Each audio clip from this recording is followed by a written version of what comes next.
Chapter 12. They had just arrived back from the butcher shop when Mrs. Wong announced that both ladies had a visitor.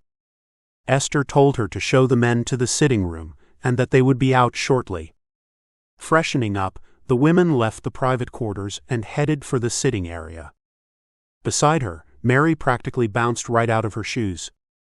Esther wished she could feel such excitement over Charles. Giving herself a mental shake, she reminded herself that what she felt for Charles was reserved and refined. Just the way a proper lady should behave. Therefore, she should not be seeking to feel the way Mary felt. Mary was not in any fashion reserved or refined.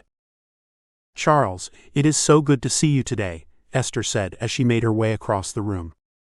Charles quickly placed a peck on her cheek. A simple gesture that stirred no emotions in her.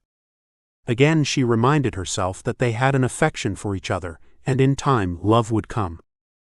"I thought that since it was such a lovely day, that you ladies would like to take an open-top carriage ride," Mr. McSpadden announced. "Oh, Daniel, that does sound delightful. What do you say, Esther? A ride about the city?" Mary was practically bouncing with excitement. "I think that is a lovely idea. Charles, what do you think?" She turned to him and waited for an answer. "Well, I had come to see about taking you out and about today as well. But with your companion going off with a suitor, it would be difficult. A couple's outing sounds good." He offered her his arm, and together they followed Mary and Daniel outside. The driver stepped down and helped Mary then Esther up into the carriage. Both men climbed up and sat across from them. The black fringed canopy provided the perfect shade. Esther was grateful, as she knew she and Esther had committed a grave error in not bringing their parasols. Ladies always had a parasol to protect against the sun, and today she forgot. Charles would admonish her later for the error, she just knew it. They rode around for a bit, chatting about the weather. For a time, the men began to talk about the tensions rising in the city. There was talk here and there of a war. But Esther didn't believe either side would do anything that would move the country into an actual war. More than likely, everything would play out in Washington, and the president would push for a compromise that would appease all parties. Mr. McSpadden signaled his driver to stop and let them out. Stepping onto the street, she took Charles's arm. Men and women moved about the street, going about their busy lives. It was one thing she loved about city life, all the people and sights and sounds. She could never understand why anyone would want to live in some of those small remote places. Surely, they had to become bored with limited forms of entertainment. "I am in need of a new hat for tonight's party," Mr. McSpadden announced. "Why don't we drop the ladies here at the millinery to shop for themselves, while we take a walk down to the hattery?" "That is a fine idea. I could use a new hat as well," Charles responded. Esther stood and watched the men head down the street before turning and entering the millinery with Mary. No sooner had she entered the millinery shop than Mary tugged on her sleeve. Looking over, she saw a lovely hat in a beautiful shade of blue. She followed Mary to get a closer look. Picking up the blue one, she turned it around on her hand.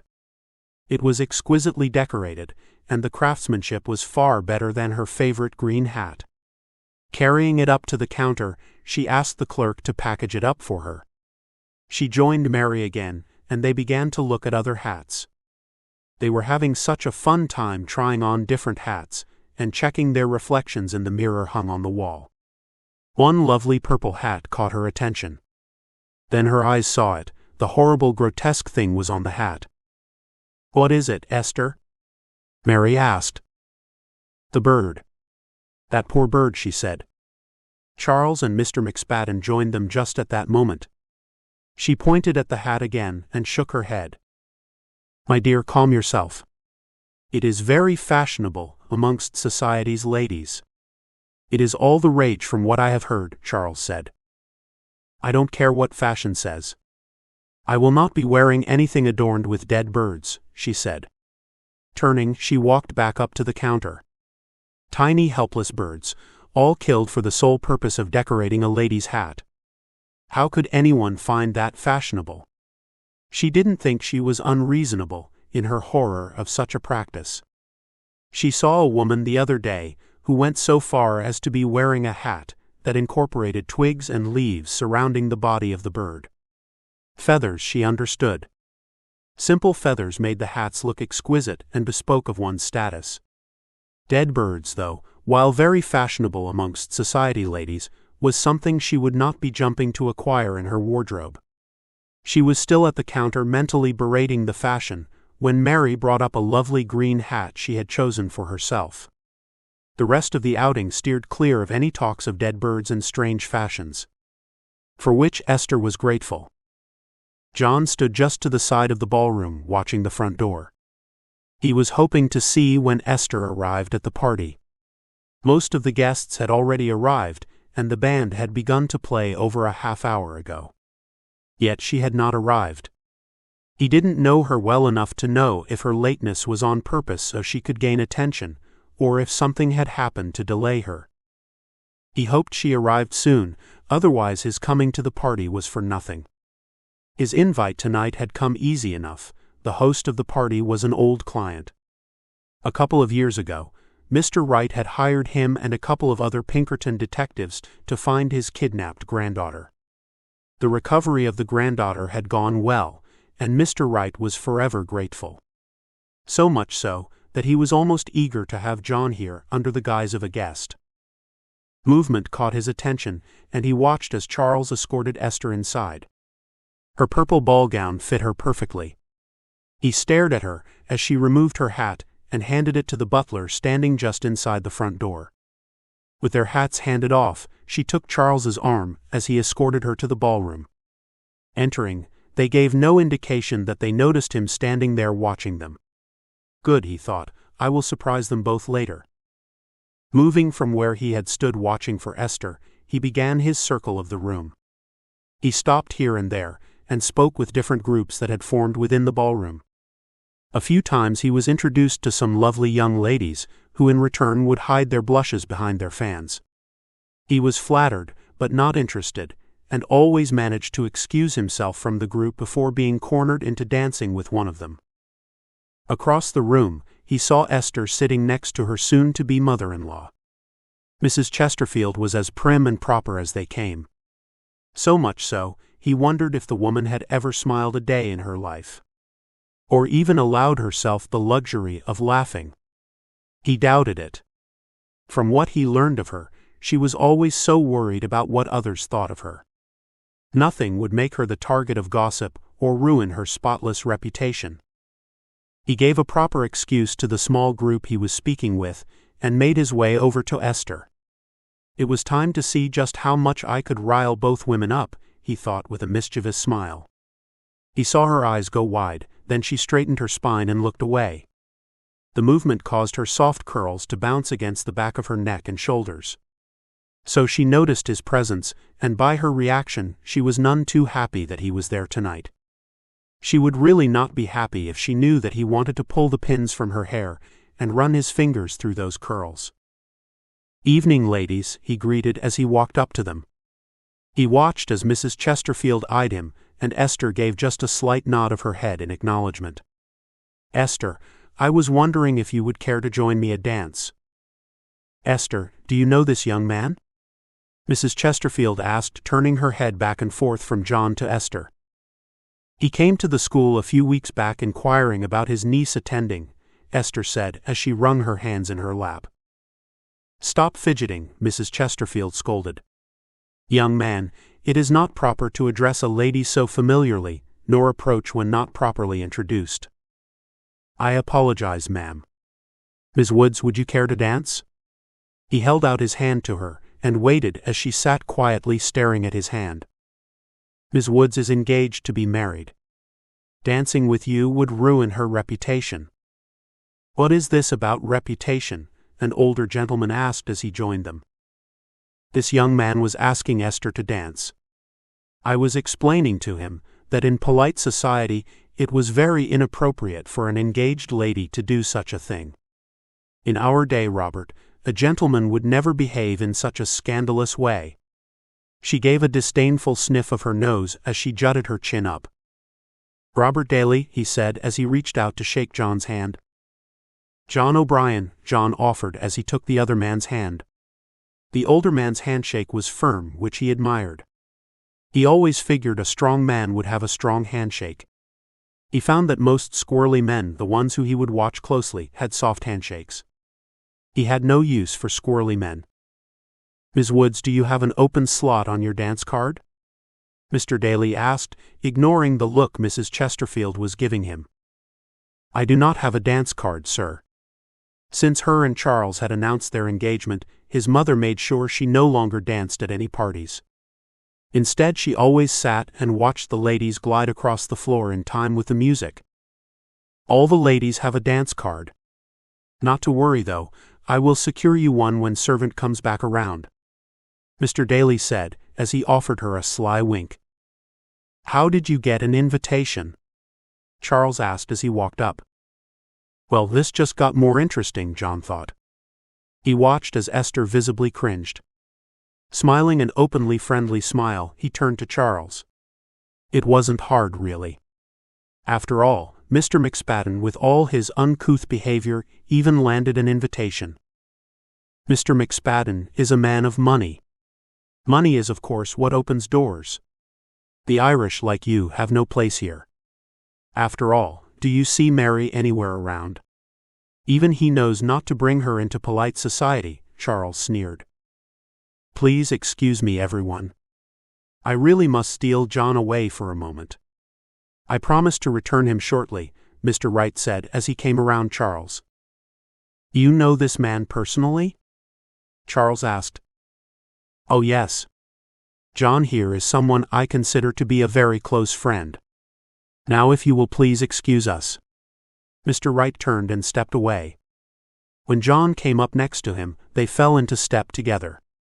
I must say that if it were not for that man's mother, he would have been cut off the invitation list a long time ago.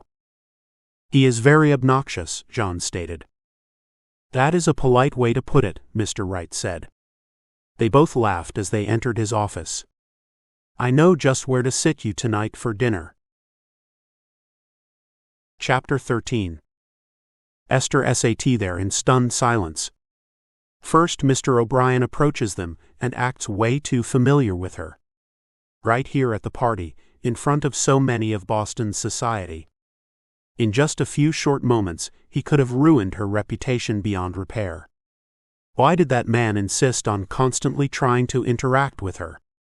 She was engaged to be married, and in no position to be pursued by another man. Everything she had worked so hard for was riding on her not only getting married, but her reputation as well. Now Mr. Daly had informed a servant to bring her a dance card. Her future mother-in-law was fuming mad. Then there was Charles.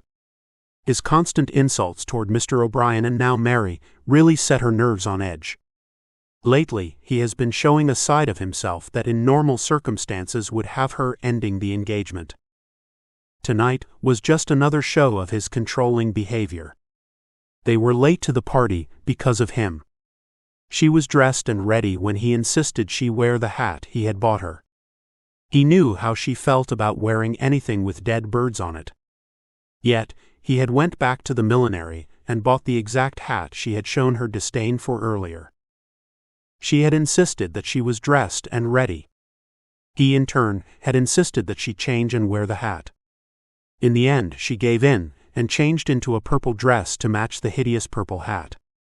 She wondered if his behavior would grow worse after they married, or if this was the worst of it. She was lost in her internal thoughts when a hand touched her shoulder. Blinking, she looked up at Charles. Isn't that right, Esther? He asked. I am so sorry. I must have missed the question. She smiled up at him. You must excuse her, Mr. Daly. My Esther here can be a bit absent-minded at times. Esther, I was telling Mr. Daly that once married we would be hiring a governess from New York to come and run the school. He patted her shoulder. Absent-minded? Why the gall of the man? Hiring someone to run the school. She was the owner and planned to run the school the same as now. Charles, First already told you that First would continue to run the school. It is my school.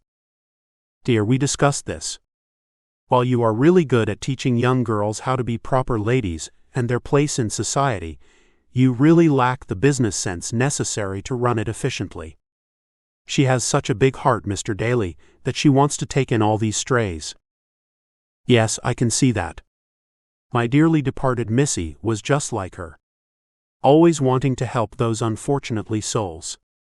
She would have put us in the poorhouse ourselves if given free rein. The two men kept talking about her as if she wasn't there. Many times the urge to sock one of them in their face came over her. She had seen some of the women at her mother's establishment do just that to a rude drunken man. Taking a breath, she felt the tight restriction of her corset. It served to remind her that she was a lady unlike those women. Ladies did not get angry in public. Nor did they punch men in the face. No, ladies sat quietly and smiled sweetly. Which is what she was doing, but it was so very hard. Esther, there is Lady Wellington. Come, we need to make our circle around the room, Mrs. Chesterfield said. Gentlemen, if you will excuse us. Esther rose and followed Mrs. Chesterfield across the room. Esther knew that Mrs. Chesterfield solely wanted to speak with Lady Wellington. However, they stopped and spoke briefly with a couple of groups of guests along the way. After all, it would have been rude to just walk straight to the lady and speak with her. Once socially acceptable, Mrs. Chesterfield drug her over to the Baroness. Lady Wellington, it is so good to see you again. May I introduce my soon-to-be daughter-in-law, Miss Ester Woods? Mrs. Chesterfield beamed. Miss Woods, it is a pleasure to meet you, Lady Wellington said with a small nod of her head. The pleasure is mine, Esther responded dutifully. For the next half hour, Mrs. Chesterfield and Lady Wellington discussed upcoming parties amongst Boston's society, which were worth accepting invites to, and which would best avoid it if one could. Lady Wellington was staying in America until after the new year, and seemed to be on everyone's invitation list. Esther discovered that Mrs. Chesterfield had even invited the lady to her and Charles's wedding. Eventually, Mrs. Chesterfield excused herself, and Esther found herself alone with Lady Wellington. So how long have you known Charles? Lady Wellington asked. Not very long, Esther answered. Yet you are sure you want to marry him? I beg your pardon? Forgive me, Miss Woods, I know it is not polite to ask such questions. The only reason I do is that I am afraid you don't know Charles well enough. Opening her fan, she began to fan her face. It does get warm after a while, with so many people milling about. I know my fiancé just fine, thank you. Esther couldn't believe the rudeness of Lady Wellington. She had felt relieved when given the chance to get away from Charles and Mr. Daly's rudeness, and now here she was being subjected to more. What was with people tonight? So then you know what happened to his late wife. Esther stood there, staring at her. What did she mean happened to his late wife? What late wife at that? Charles had never been married before. He told her such. Their wedding in December would be the first time either of them had been married. Charles or his mother would have said something by now, had there been a previous Mrs. Chesterfield. I didn't think so. Look, did he even tell you anything about his late wife? She lifted one perfect eyebrow and waited the length of a heartbeat. I take it he didn't. Well, he was married before. Married above himself, but since she was not a very attractive girl, the family was grateful to even find her a husband. No one knows for sure how she really died. It was officially said an illness. However, some believe he helped her along, if you know what I mean. Surely you are mistaken. Charles was never married before. Esther was in shock. She was refuting the other woman's claims while her brain was screaming that it was true. No, it couldn't be true. There was no way such a secret could have been kept for so long. Too many of Boston's society loved to gossip. She would have heard something before now, wouldn't she? He was married. To a lovely young sweet girl named Alice Eaton. I met her my first time in Boston at a ball much like this one. She quickly became a close friend and confidant. Now only thing in question is how she really died. I only tell you this because you are new to Boston's society, and I felt I should warn you," Lady Wellington said before excusing herself to go speak with friends. Esther stood there, unsure what to do. Not for the first time that night, she just wanted to leave the party and get away from Charles. If that dang will of her grandfather's wasn't demanding she marry before Christmas Eve, she would end it. But that will loomed over her, and time was fast running out. She thought of John, and how he had helped out when they had suffered the illness at the school. Charles stayed far away during that time for fear that he would contract something. John, though, didn't have any such fears. He just jumped in and helped get things done. Too bad she hadn't met a man like him before Charles. Her bed had been made, though, and now she had to lie in it. "Miss Woods," a male voice said behind her. Turning, she saw their host, Mr. Wright, standing behind her. "Mr. Wright, it is a pleasure to see you again." "The pleasure is mine. May I escort you back to your seat?" "That would be very kind of you." She took his offered arm. "I had occasions to travel to Chicago. I knew your grandparents."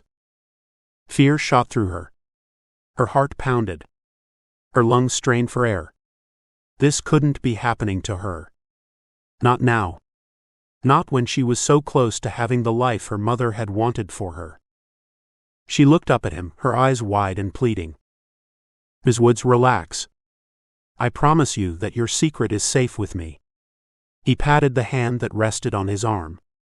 "I personally do not agree with what your grandparents did to your mother, or you." "You don't?" her voice barely a whisper. "No, I don't. My granddaughter was kidnapped, and due to no fault of her own, the gossips circled like vultures." He stopped walking, and with eyes full of compassion looked down at her.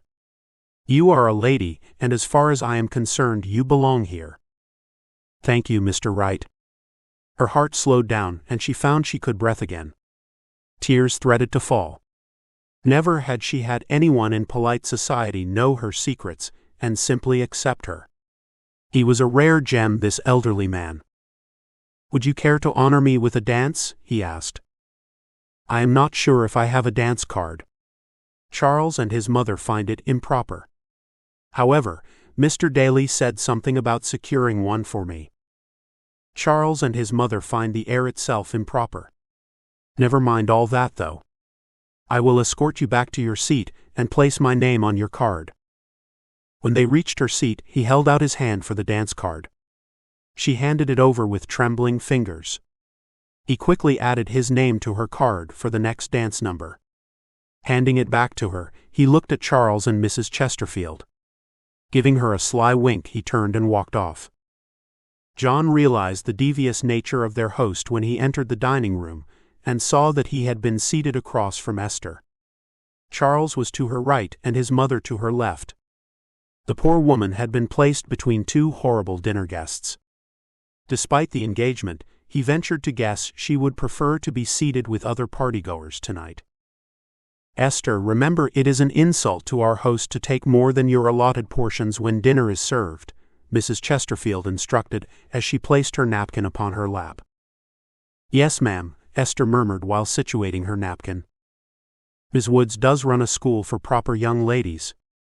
"I am sure she knows proper etiquette," John injected. Mrs. Chesterfield and Charles both rewarded him with a scowl. Esther, to his delight, smiled before bowing her head. A couple of moments later, the servants began to come around, placing their soup bowls in front of them. When he saw the last guest served, John picked up his spoon and sipped a small amount from his spoon. He thought back to the soup Mary had served while he was helping out with the illness at the school, and found tonight's soup bland in comparison. "Charles first was speaking to your fiancée earlier tonight. I was a bit baffled as to why you never told her about the ugly duckling you had been married to before," Lady Wellington said as she placed her spoon into her empty bowl. A former Mrs. Chesterfield? Now that was a bit of information John had been unaware of. He was equally baffled that Esther had not been told. He smiled and stared at Charles, who was for his part sputtering over his bowl. Mrs. Chesterfield looked like she has swallowed something sour. "He was married before?" John asked with the sole purpose of goading the other man. "Oh yes. A very unattractive girl from a wealthy family. Her sisters, though, are all very lovely, pretty young women who found husbands quite quickly," Lady Wellington offered. "Sadly, she died before she was able to blossom herself." "I am sorry for your loss, Charles." He knew how deeply losing a spouse could wound a person. His mother and brother were both testaments to the pain death brings those left behind. "I don't need condolences from the likes of you," Charles snarled. "So it is true. You were married before. Why would you keep such a thing from me?" Esther's voice barely a whisper as she turned to face her fiancé. "Esther, now is not the time or place to discuss such matters," Mrs. Chesterfield said. "Lady Wellington, as a baroness, I would have expected more from you.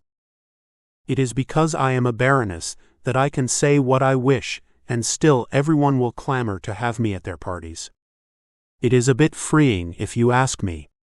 She placed a gloved hand on John's arm and smiled. "It is the scandals my words have caused that has me in America right now. My husband felt it would allow rumors to die down if I was out of the country." "What possibly could a lady such as yourself say that would warrant being sent away?" John asked. He knew in polite society that women were reserved in their manners, but always very prone to gossip mercilessly amongst themselves. "I criticized the Queen in the allowing of her eldest daughter to marry German Emperor Frederick III. My comments were not well received, as you can imagine." "I can see why your husband would be concerned," John responded. "Yes, well, it has given me a nice holiday here in Boston." She turned from John to look across the table. "Oh, Ms. Woods, I know it is not formal, but I would very much like to invite you to tea on Monday." "She would be delighted to join you." "Wouldn't you, Esther?" Mrs. Chesterfield spoke up. John could see from the woman's expression that she very much did not want Esther joining the Baroness for tea. Her social climbing tendencies, however, had her answering for Esther and forcing the younger woman to accept the invitation. He wondered just how much of Esther's life would be controlled by Mrs. Chesterfield after the wedding. "Yes, I would be delighted. Thank you so much for your kind invitation." Esther offered a gracious smile to Lady Wellington as the servant placed the next course down in front of her. The conversation flowed easily around the table throughout dinner. John found he liked the pretty and witty young Baroness very much. The rest of dinner they conversed on several topics, and her intellect impressed him. Unlike most ladies of society, she was very outspoken on her political opinions. They spoke briefly about the tithe war that had taken place due to the forced 10% tithe being forced on Irish people, despite their religious affiliation. "Ms. Woods, what are your opinions on the tithe wars in Ireland?" Lady Wellington asked. "Esther does not have an opinion on such matters. She is more concerned with subjects more fitting a lady," Charles answered for her. "I do apologize if I placed you in an uncomfortable position, Ms. Woods." She took a sip of her wine, then smiled sweetly at Esther. "I tend to forget that any lady with Charles is not allowed to have an opinion or think for herself.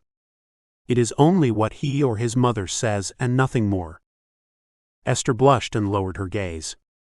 Charles' face turned red, and John could see the veins in the man's neck bulging. Mrs. Chesterfield glared at Lady Wellington. Oh yes, the lady had hit a nerve with that statement. "Baroness or not, your rudeness will only be tolerated for so long. You may wish to learn to curb your wayward tongue lest you find yourself shunned," Mrs. Chesterfield said. "The very thought delights me," Lady Wellington said with a soft laugh. The rest of dinner was spent discussing other aspects of politics. The rising tension in the nation was soon brought to the forefront of their conversation. She did not throw opinions out there. Instead, he realized that all of her political opinions were formed with careful consideration. He found he truly did admire this woman.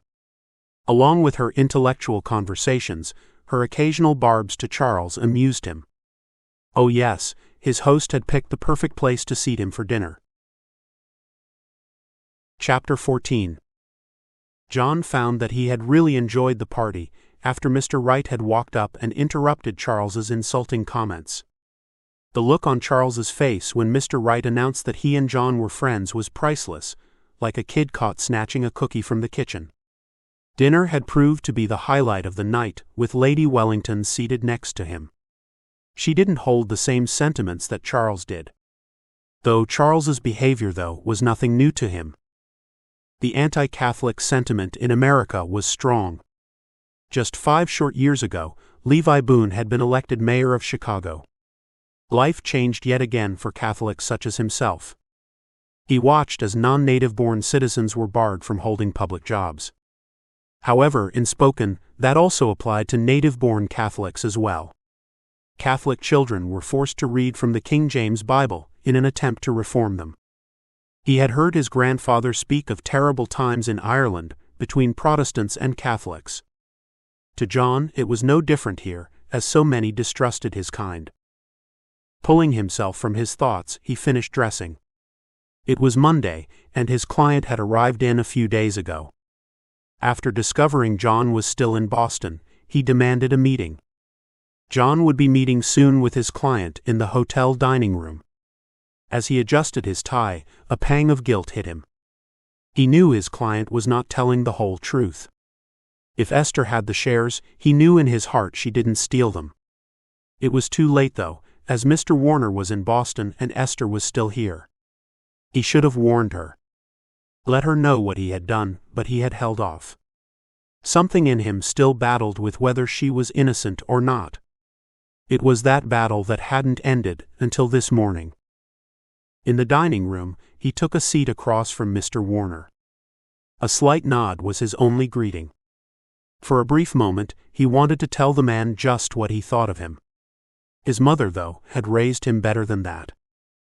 "You do not know how much it means to my mother and I that you have found this woman," Mr. Warner said, as he stirred a bit of sugar into his coffee. "Well, it is what you're hired me to do." John signaled the waiter. "What puzzles me, is that you have yet to have her arrested." Before Mr. Warner could respond, the waiter walked up and smiled at him. "Just a coffee," he told him. "I am eager to have justice served, Mr. O'Brien. However, the local sheriff has said that he needed more proof before he could go and arrest her. I am waiting for my lawyer to get me that proof." While his tone had been calm, John could see the anger flash in Mr. Warner's eyes. His posture had changed from relaxed to rigid. It could very well be that the man was aggravated at having the sheriff not take him at his word and demand proof. Men like Mr. Warner were not used to being told no to anything. But John didn't think that was all there was to the delay in Esther's arrest. "I have done what you hired me to do. So our business is concluded?" "Yes, of course. I have already paid before I headed here. You are free to return to Chicago, Mr. O'Brien." William gave a wave of his hand dismissing him. As he rose, he was grateful to be done with this unpleasant business. As he headed back to his room, Esther's lovely face teased at him mind. The pang of guilt hit him once again. Warning her now would accomplish nothing. At least the sheriff was demanding proof before moving forward. If Mr. Warner had proof, then justice would be served, and if he didn't, then the sheriff would leave Esther alone. So why did he feel like he betrayed a friend? The carriage pulled up the hill towards the house at the top of the tree-lined street. Shrubbery and mature trees surrounded the vast yard.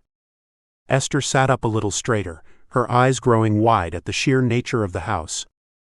When the carriage came to stop in front of the house, the driver helped Esther alight the carriage. Standing, she smoothed her dress and stared at the asymmetrical house with big bay windows, balconies, stained glass and turrets. The house appeared to be 2 stories, and the size was overwhelming. The school was slightly larger than this house, but it lacked the architecture this house had. Also, it was a school, so while larger, its size was not equal because it was not a private dwelling. Esther raised the large brass knocker that looped through a brass lion's head. Rapping against the door, she smiled at the butler, who ushered her into the grand foyer. He promptly and silently took her coat and gloves, before showing her to the drawing room. Esther entered the drawing room with its white wallpaper covered in soft pink roses. The large bay window was adorned with heavy pink drapery that was pulled open to allow the sun to light the room. To the left of the fireplace sat an intimate tea table. Lady Wellington rose from her seat and met her halfway across the room. Leaning in, Esther kissed the air next to first her right cheek, then her left in a proper greeting. Lady Wellington grabbed her hand and led her over to the table.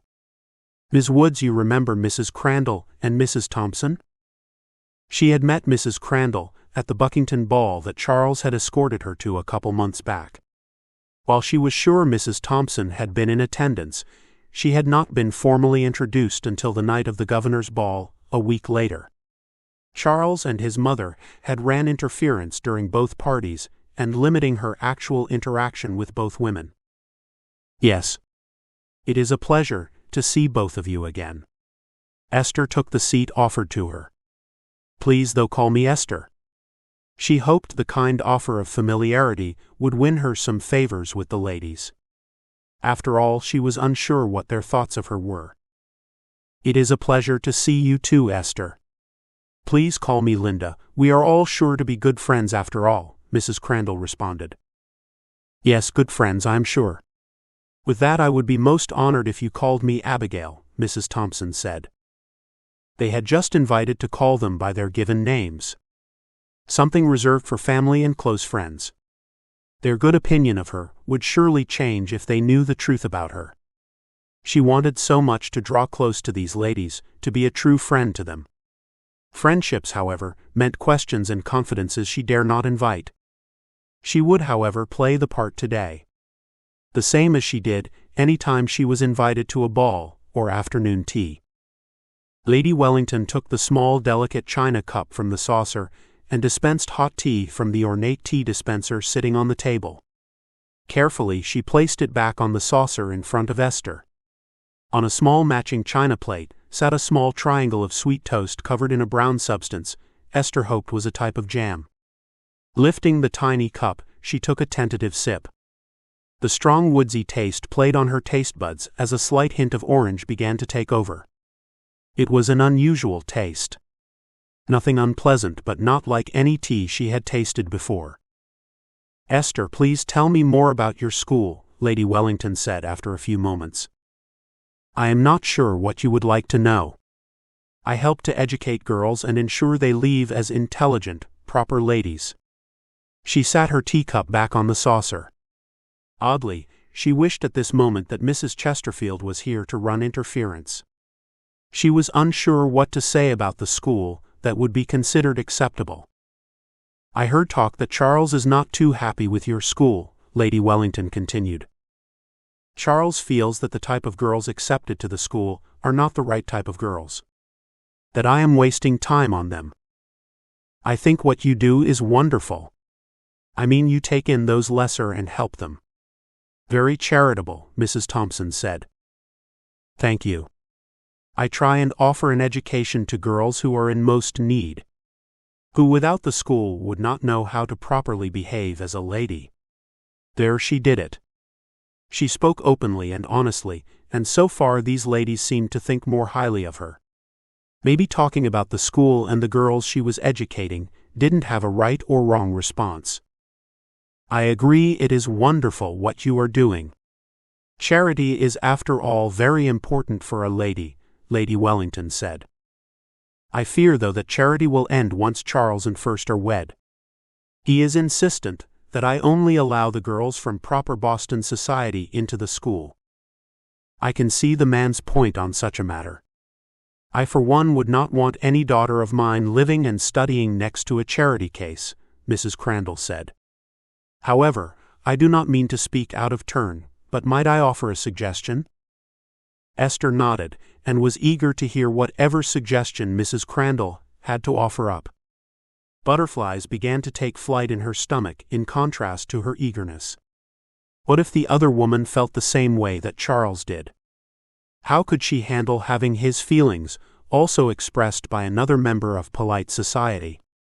She needed to fit in, and to go against a suggestion made by someone of Mrs. Crandall's status would surely hurt her standing in society. Well, I am not sure how much you would want to do this. Hear me out though. What if you were to split the school? One side would be for the girls of polite society, and the other side would continue to offer an education to those less fortunate. Mrs. Crandall, I mean Linda, that is an excellent idea. I had never thought of it that way. The butterflies began to settle. She was so grateful for the other woman's thoughtful suggestion. She had never thought that there would be a way in which to educate the girls she knew so desperately needed her school, and cater to elite girls as well. I agree, it is an excellent idea. Surely Charles would agree as well. Mrs. Thompson said. Knowing Charles the way first doubt he would go for such a suggestion. That man has a disdain for anyone who is not of his status. Lady Wellington said, with a hint of hatred lacing her words. You truly dislike that man, Mrs. Crandall said, giving a soft laugh. Alice was your friend too, Linda. Lady Wellington stated. That is true, she was a very dear friend. We grew up together. Her death was such a shame. Mrs. Crandall gave a shake of her head. I truly thought that the truth of her death would come out, and he would be punished for what he did to that sweet girl. How can you be sure Charles did anything to cause her death? Esther asked. The Charles she knew was a bit snobbish, but he was no murderer. Even if he didn't cause her death, he still did not treat her kindly. He only married her for her money, then treated her like a burden. Mrs. Thompson said. The conversation turned to her upcoming wedding. Esther could offer very little details. It pained her to inform them that Mrs. Chesterfield was in control of everything. She merely would show up and do her small part of saying, I do. When the conversation quickly switched to more pleasant topics, Esther was grateful. She no longer wished to discuss anything to do with Charles or the wedding. Talk about the Christmas season that would bring several balls lifted Esther's spirits. All 4 ladies were invited to the same balls, and decided to coordinate their party dresses. Never had she had this kind of a friendship with other women of her age. It made her heart feel full, and her spirits soared when the tea came to an end. Chapter 15. Esther sat in her office on Tuesday, contemplating the sermon she had sat through on Sunday. The preacher had spoken of the sins of money. It weighed on her that what she was doing was sinning. She was compromising her beliefs in order to marry Charles all for her inheritance money. She picked up her quill and penned a letter to Charles expressing her apologies, but explaining why she must call off the wedding. She simply could not marry a man that was so different from her.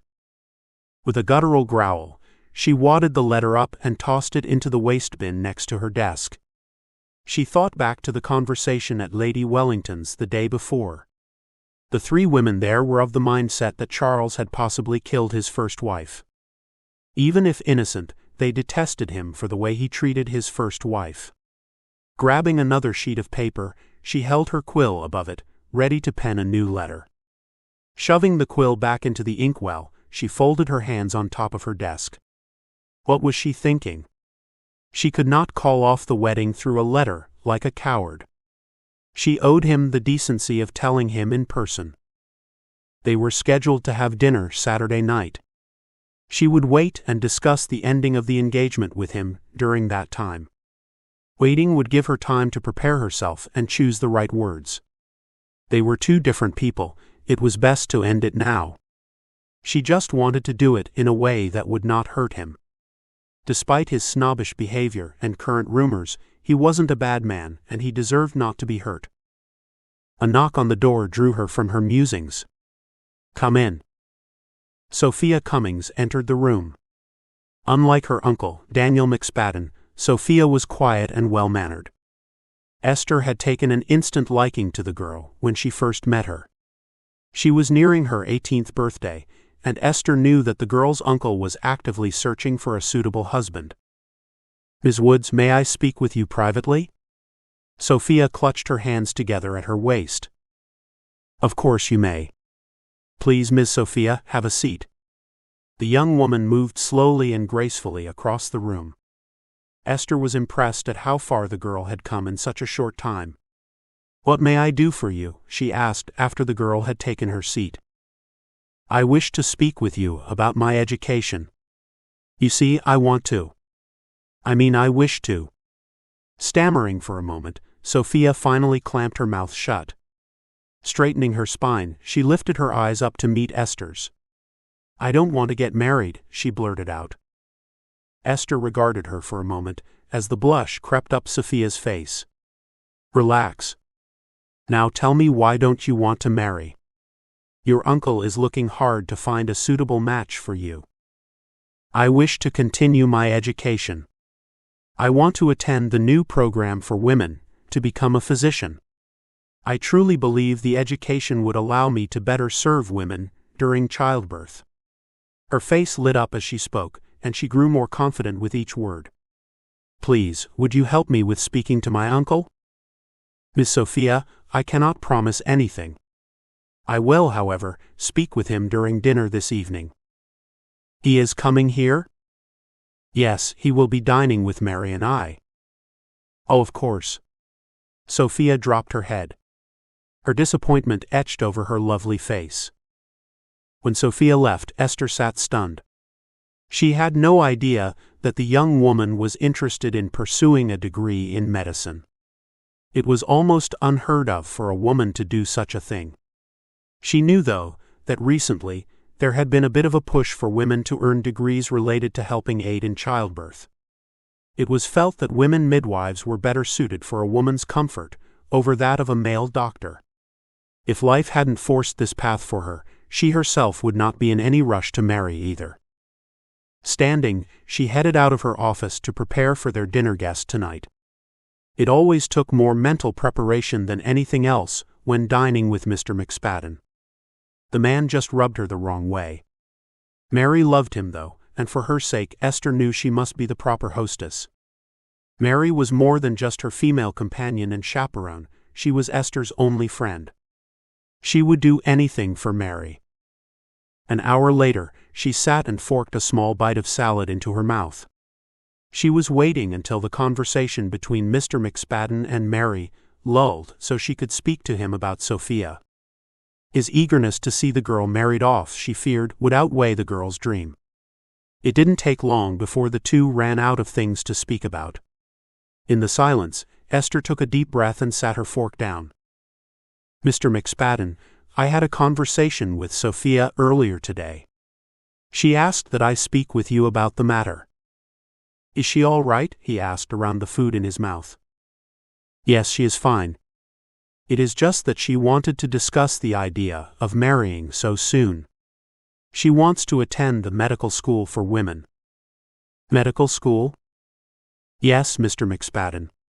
Your niece wants to obtain a medical degree so she can be educated better in childbirth. Esther smiled, hoping to alleviate some of the tension. She really wants this.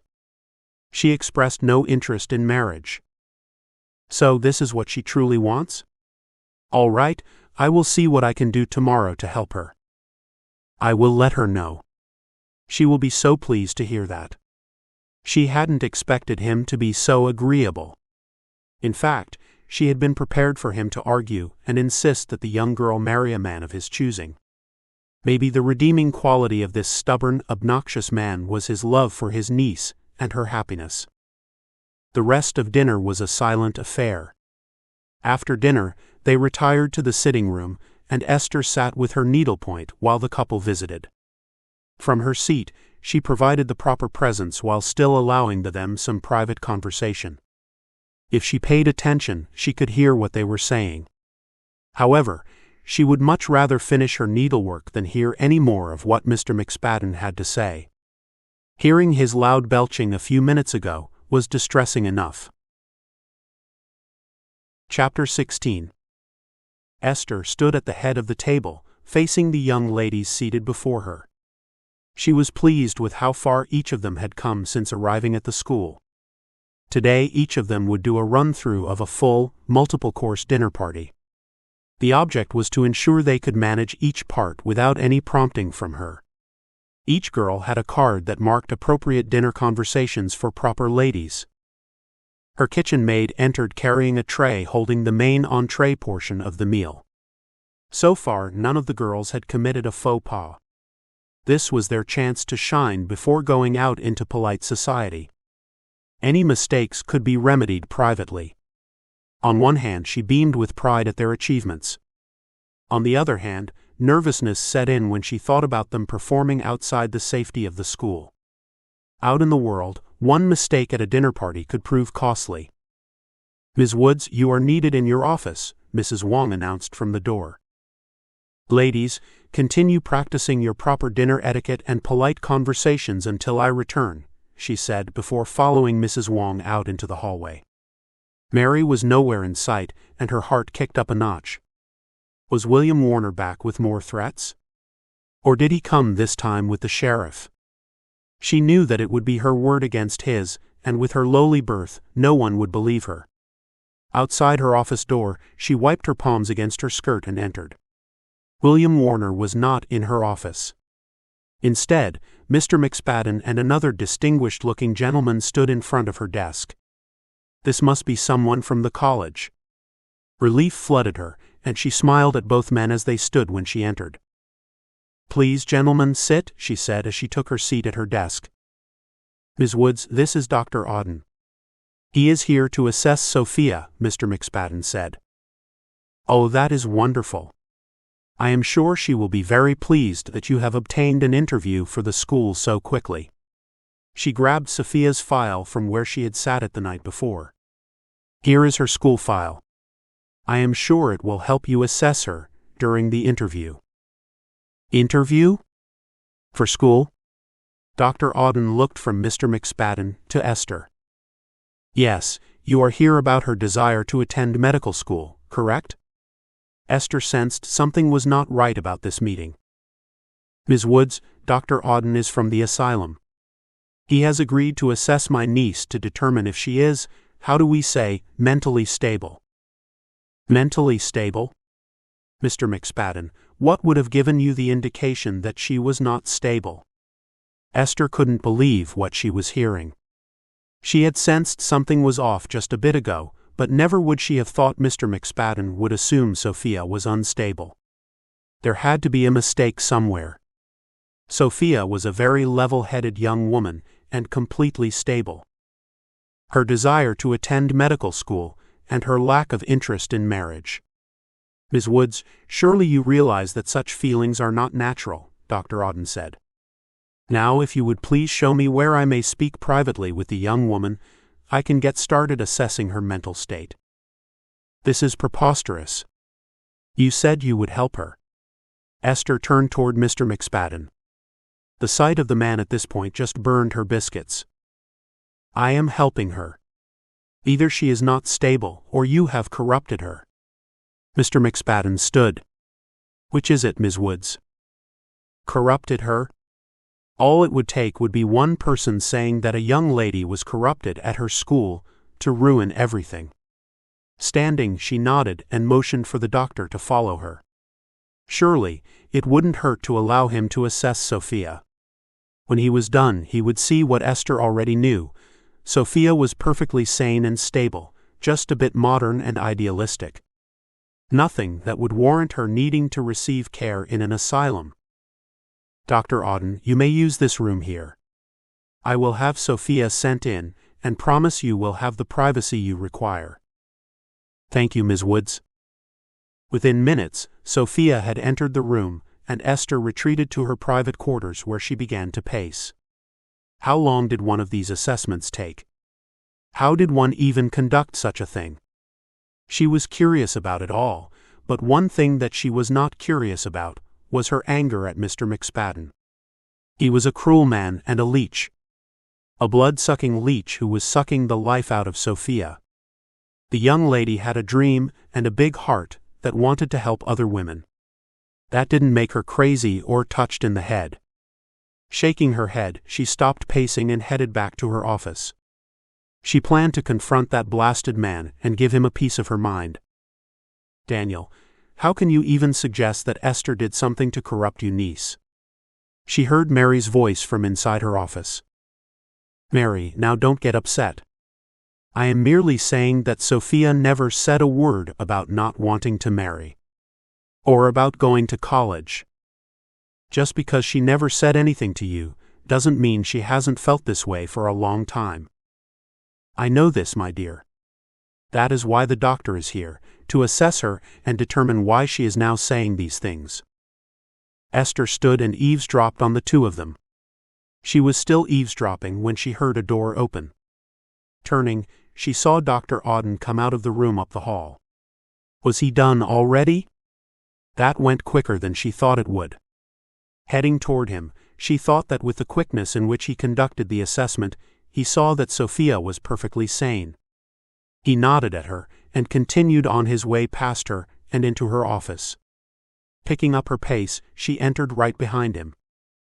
Dr. Auden, what is your assessment of my niece? Daniel McSpadden kept his arm around Mary's waist and stared at the doctor. Mr. McSpadden, I asked her several questions pertaining to her feelings of marriage and children. I am sorry to say, but your niece feels strongly against both. She is adamant that she wants an education and a career. So she is idealistic and modern, Esther said. No, Ms. Woods, what she is saying is very unnatural for a young woman. There is a bed at the asylum, and we will do everything we can to help her.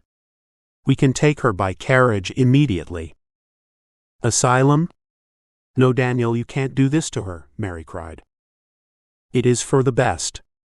I assure you, Dr. Auden said. Mary rushed across the room and threw herself at Esther. Esther wrapped her arms around the other woman, and they clung to each other crying. Neither wanted to see the young woman sent to such a horrible place.